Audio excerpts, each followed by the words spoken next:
God aften, Danmark. Hvor enten du er.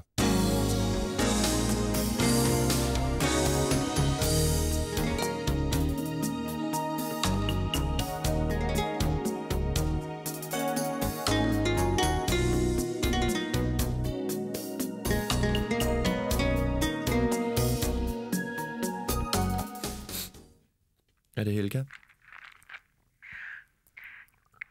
dag. Dag, Helga. Dag. Martin, jeg synes, du laver nogle utroligt dejlige programmer, vil jeg først lige starte med at sige. Tak skal du have. Jeg ringer, fordi at sidste uge, der ringede der en pige ind og havde utrolig svære problemer med det der med at få kontakt til fyrene i skolen. Og nu er jeg selv skolelærer. Jeg kommer over fra Haslev af. Ved du hvad, så synes du skal gøre, Helga? Jeg synes, du skal tage kontakt til din arbejdsgiver. Og jeg er sikker på, at han vil være utrolig lydhør i den situation, du står i. Er det okay? Godt. Hej. Har jeg rig igen? Ja, Ved du hvad, jeg synes, du skal gøre? Jeg synes, du skal kontakte din arbejdsgiver, og så er jeg sikker på, at han vil hjælpe dig med de problemer, du har. Er det i orden? Godt. Hej.